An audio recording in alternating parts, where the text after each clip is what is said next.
Salut! Salut, c'est Mickaël, Linda et Eden, on est toujours au Shetland à bord de la Désirade et aujourd'hui on continue à répondre aux questions de la 5e Ulysse du collège L'Absalette au Mans. Alors il y a plusieurs questions intéressantes, c'est super et merci aussi pour les petits mots qui les accompagnent, on trouve ça vraiment sympa et on apprécie. Voilà. Alors il y a Juliette qui met « J'espère que vous allez bien ». On va bien, merci. Merci Juliette, on va très bien. J'ai des questions à vous poser. Quel sera votre prochain voyage? Comment faites-vous les réserves de nourriture? Comment faites-vous pour voir vos familles? Enfin, comment Eden fait-elle pour s'occuper? Merci, les vidéos sont passionnantes, continuez comme ça.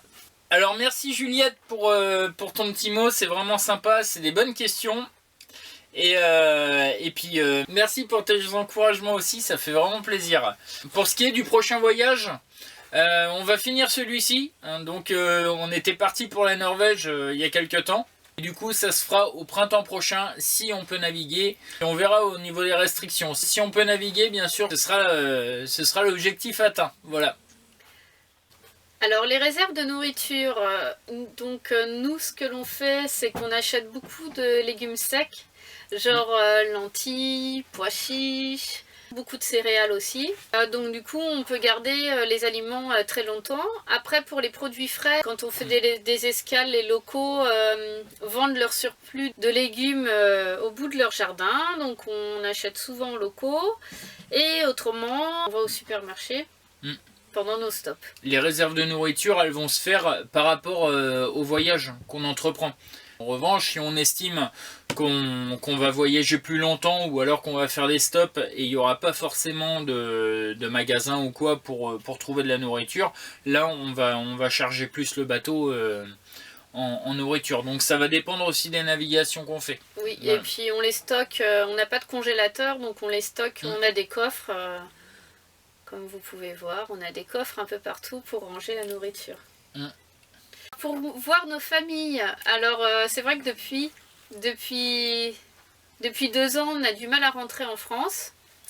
Donc, et depuis une année, on rentre plus. Donc après, c'est vrai que c'est difficile de voir nos familles, mais généralement quand on est en voyage, on essaie de rentrer une fois par an. Ça facilite vachement le voyage aujourd'hui d'avoir internet avec les discussions vidéo. Parce que ça nous permet de voir les gens et puis de partager aussi beaucoup avec eux. Donc voilà, ça compense quand même le fait de ne pas voir nos familles physiquement, on va dire. Voilà. Alors Eden, comment fait-elle pour s'occuper? Alors en navigation, elle joue soit toute seule, soit avec Jaya. Elle s'occupe du bateau avec nous, elle manœuvre le bateau avec nous. Après, quand on est en escale, alors on rejoint vite les parcs de jeux où elle joue avec les enfants. Autrement, elle rejoint l'école locale quand on reste un moment en escale. Comme actuellement, du coup, elle est à l'école. Elle fait pas mal d'activités, d'occupations avec des découpages, des choses. Elle fait beaucoup de dessins, elle fait beaucoup d'histoires. Donc voilà, il y a plein d'imagination aussi. Donc il y a de quoi faire.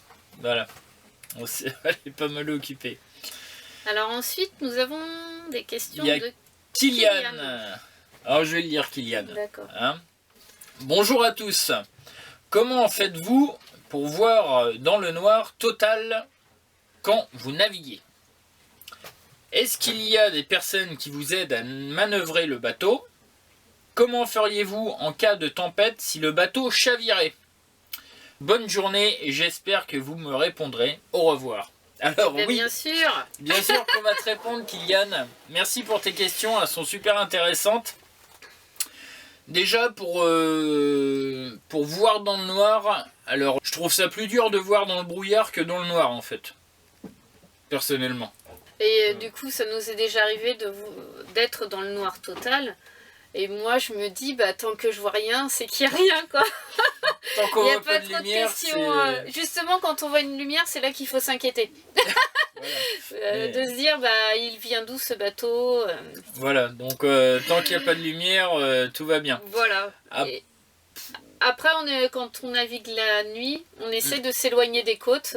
Donc déjà, ça élimine pas mal de dangers. Le noir il est jamais total, il peut presque être total, c'est quand on descend à l'intérieur, qu'on allume une lumière et qu'on revient dehors, alors là on n'y voit plus rien.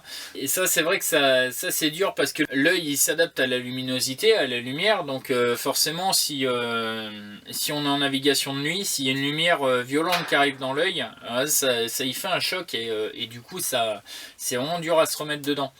Pour ça, pour éviter ce genre de choses, on utilise des petzels, des lampes frontales. Des lampes frontales rouges, comme ça on est sûr qu'on gêne personne quand on allume la lumière et ça c'est pas mal. Donc on essaie d'utiliser le maximum ça. Pour les manœuvres du bateau, personne ne nous aide. On part du principe que personne ne nous aide. Donc quand on arrive au port, et c'est souvent Linda qui s'occupe de ça, elle prépare tout sur le bateau.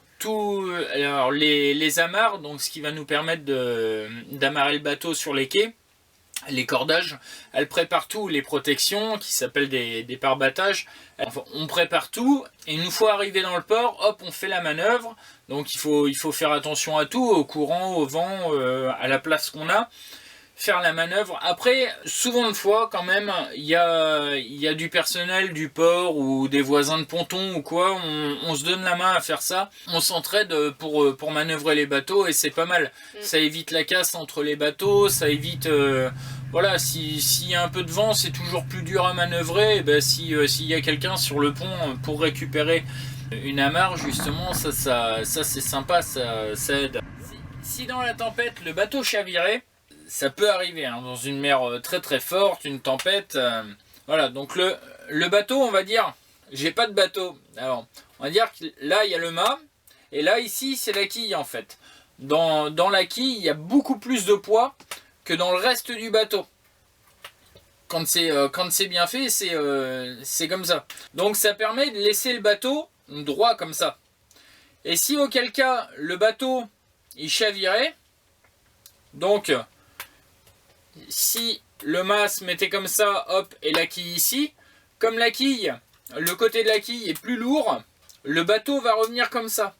Si vraiment c'est vraiment violent, il se peut que le bateau il se retourne carrément, et dans la logique, dans son élan, le poids en fait il ramène le bateau droit.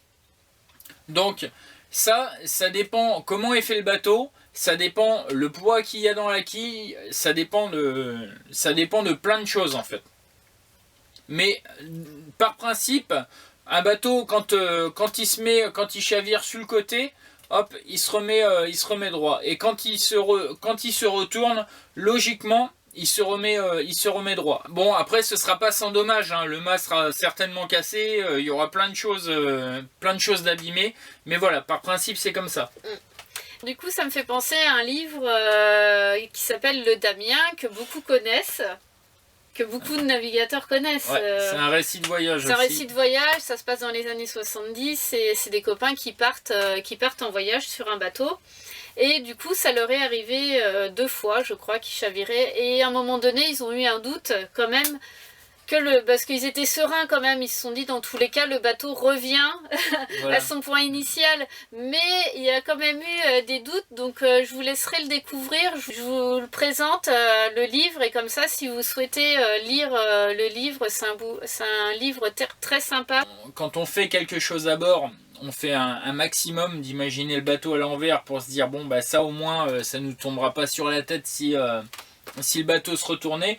Faut éviter d'être dans une des situations comme celle-ci. Voilà. Si tu pars sur un long voyage, forcément tu sais pas à quoi t'attendre non plus voilà. Au niveau de l'état de la mer. Mais quoi. Après il y a moins d'affaires aussi. Il y a moins d'affaires.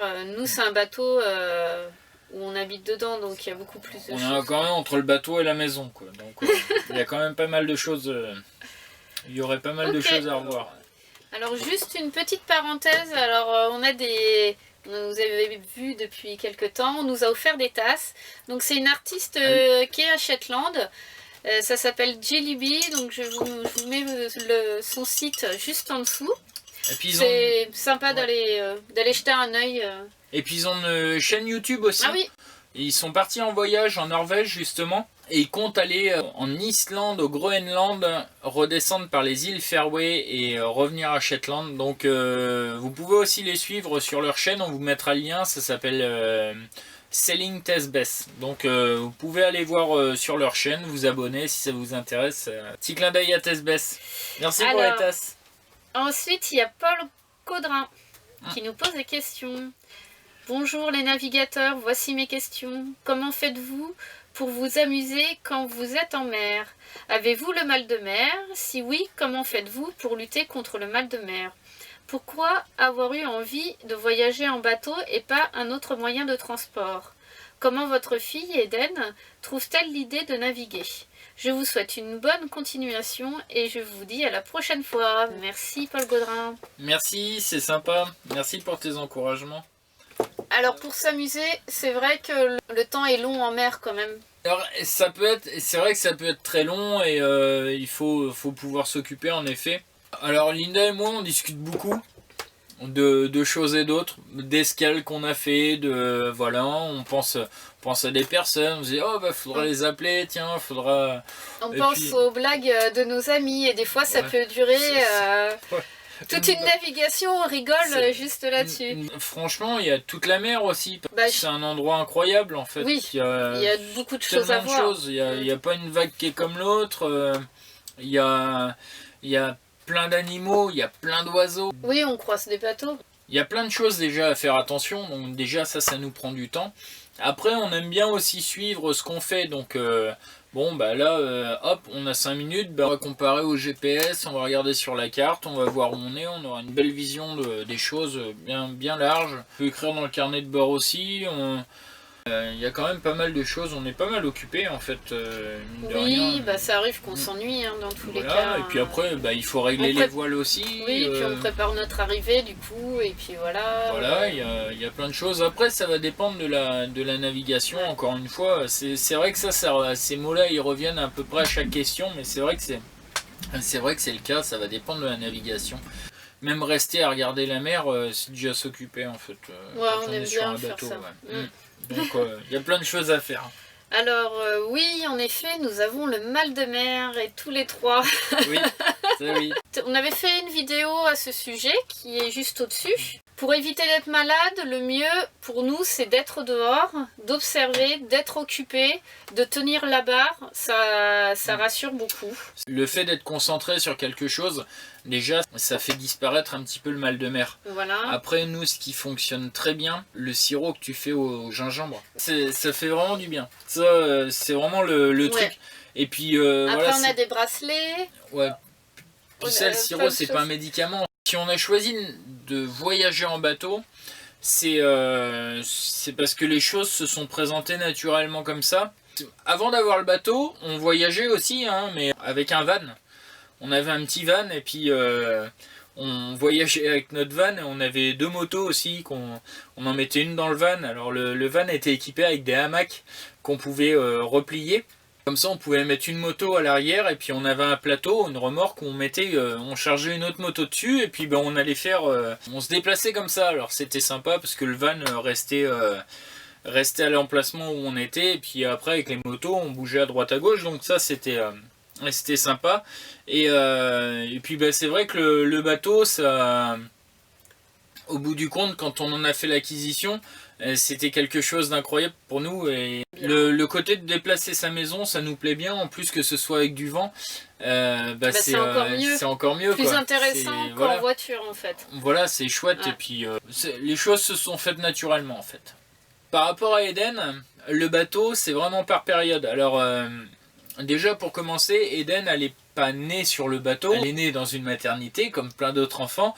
Ça a eu une semaine après, elle était à bord et puis les navigations avec Eden ça a commencé quand elle avait 6 mois. Et du coup en fait j'ai le sentiment que c'est par période quand même, je sais pas si tu as remarqué. Oui, des fois elle a eu une année où c'était super, elle a bien apprécié le bateau parce que ça bougeait pas trop et il y avait plein de choses à voir sur l'eau.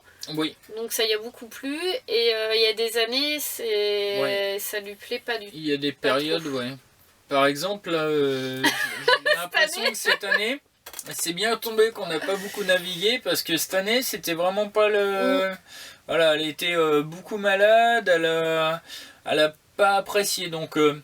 Voilà, et si vous voulez un petit peu plus de lecture, alors on a un blog et Eden a sa rubrique aussi. Ouais. Donc du coup, si vous voulez aller jeter un œil, c'est avec plaisir. Et comme ça, vous pourrez en connaître un petit peu plus sur nous et surtout sur nos débuts en navigation. Il y a tout un récit en fait de notre prise en main avec le bateau, tous les débuts, nos ressentis. Donc voilà, vous pouvez aller jeter un œil aussi, ça pourra répondre à d'autres questions. Et puis voilà. Et du coup, on va mettre aussi en dessous la description, si vous voulez encore plus de récits de voyage. On rencontre beaucoup de gens qui voyagent et qui ont des sites, des blogs, qui ont des livres. Donc on va mettre en description et on fera prochainement une vidéo là-dessus. Merci beaucoup de nous avoir fait participer à vos projets au niveau de l'école. C'est vraiment sympa à vous. Et puis on salue toute la classe de la 5e Ulysse. Et puis en même temps tout le collège de l'Apsalette. Et puis voilà, s'il y a d'autres classes qui ont envie de se rapprocher de nous aussi pour faire un truc ou quoi, ce sera avec plaisir. Voilà, ça nous fait vraiment plaisir. Et puis voilà. Ouais, ok. Quelque chose à rajouter ? Non, merci beaucoup, à bientôt. À bientôt sur notre vidéo. Ciao.